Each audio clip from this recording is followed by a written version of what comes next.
Okay, இப்போ நம்ம என்ன பண்ண போகிறோம் அப்படின்னு பார்த்தீங்கன்னா, இந்த கம்பைன் டேட்டா அப்படின்னு சொல்லிட்டு 4 டேட்டா ஷீட் வச்சுருக்கேன் நான். ஓகேங்களா, இந்த 4ஐயும் விபிஏ கோடு யூஸ் பண்ணி எப்படி ஒரே எக்ஸல் ஷீட்டுக்கு கொண்டு வரணும் அப்படின்றதான் பார்க்க போகிறோம்.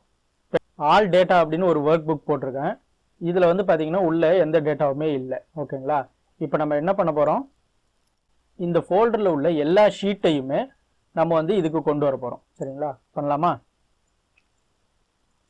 இதை ஓப்பன் பண்ணிக்கோங்க. ஆல் டேட்டா எதுக்கு நம்ம கொண்டு வரணுமோ அதை நீங்கள் ஓப்பன் பண்ணிக்கோங்க.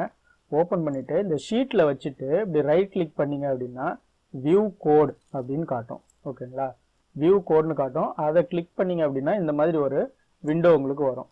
இதில் போயிட்டு இன்சர்ட்டில் போய்க்கோங்க. ஓகேங்களா, இன்சர்ட்டில் போனீங்க அப்படின்னா மாடியூல் அப்படின்னு ஒரு ஆப்ஷன் வரும். இதை கிளிக் பண்ணிக்கோங்க. இதை கிளிக் பண்ணதும் உங்களுக்கு பார்த்தீங்கன்னா இங்கே மாடியூல் அப்படின்னு போட்டு இந்த இது வந்துடும். ஓகேங்களா, இப்போ என்ன பண்ணுறீங்க, இந்த கோடை வந்து காப்பி பண்ணிக்கோங்க. நான் இந்த கோடை டிஸ்கிரிப்ஷனில் கொடுத்துருக்கேன்.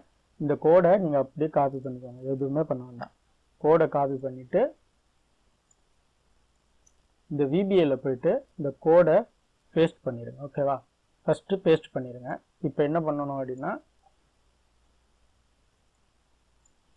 நம்ம வந்து கோடை பேஸ்ட் பண்ணிட்டோம். இப்போ அந்த ஃபைல் எல்லாத்தையும் இங்கே இந்த பேத்துக்கு இங்கே கொண்டு வரணும். இந்த பேத்துன்னு இருக்கு இல்லைங்களா, இந்த ஃபோல்டர் எங்கே இருக்குது அப்படின்னு பார்க்கணும். எந்த ஃபோல்டரு? இந்த ஃபோல்டரு. ஸோ இந்த ஃபோல்டரை ஓப்பன் பண்ணிக்கோங்க.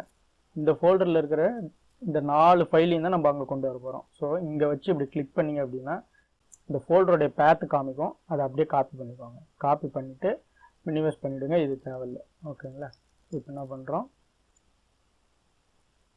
இந்த விபிஏ கோடில் போய்ட்டு அந்த பேத்துன்னு இருக்குல்ல, இந்த பேத்தை இதில் இப்படி காப்பி பண்ணி இப்படி போட்டுருங்க. ஓகேங்களா, இப்படி போட்டிங்கன்னா வருமா அப்படின்னா வராது.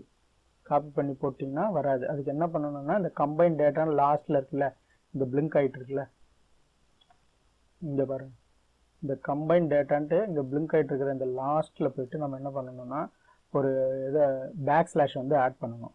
அதை ஆட் பண்ணலை அப்படின்னா உங்களுக்கு வராது. நான் பேக் ஸ்லாஷ் வந்து ஆட் பண்ணிக்கிறேன். ஆட் பண்ணிவிட்டு இங்கே போயிட்டு இதை நான் மினிமைஸ் பண்ணி வச்சுக்கிறேன். உங்களுக்கு அப்படியே தெரியும். ஓகேங்களா, மினிமைஸ் பண்ணி வச்சுருக்கேன். இப்போதைக்கு கோடு தான் போட்டிருக்கேன். இங்கே வந்து பார்த்தீங்கன்னா இந்த ஆல் டேட்டாவில் நம்மள்கிட்ட எதுவுமே இல்லை.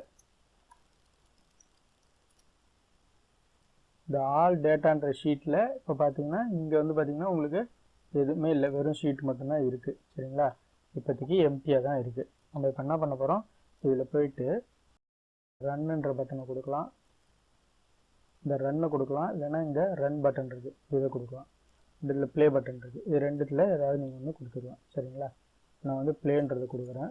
கொடுத்துட்டதும் பார்த்தீங்க அப்படின்னா ஷீட் இந்த மாதிரி ஓடும். ஓடினதுக்கப்புறம் பார்த்தீங்கன்னா எல்லா இதுவும் இங்கே காப்பி ஆகிடுச்சு. இதுக்கு முன்னாடி பார்த்தீங்கன்னா இங்கே நமக்கு எதுவுமே இல்லை. இப்போ பார்த்தீங்க அப்படின்னா 2020, 2022, 23, 21 ஸோ எல்லா ஷீட்டும் பார்த்தீங்கன்னா ஆல் டேட்டான்றதுக்கு வந்துருச்சு. ஓகேங்களா, ஆல் டேட்டான்ற அந்த ஒர்க் புக்கில் இந்த எல்லா இதுவும் வந்துருச்சு. இப்படி தான் விபிஏ யூஸ் பண்ணி இங்கே எதை வேணாலும் போட்டுக்கலாம். ஓகேங்களா,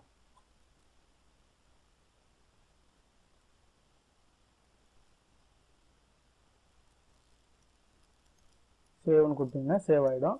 இப்போ இதில் போய் பார்த்தீங்க அப்படின்னா உங்கள் ஆல் டேட்டாவும் இதில் இருக்கும். இதை வேணால் நீங்கள் மூவ் பண்ணிக்கலாம். 2020, 2021, 22, 23 இப்படின்னு ஆர்டர் வச்சுக்கலாம். இதில் ஒன்றும் இருக்காது.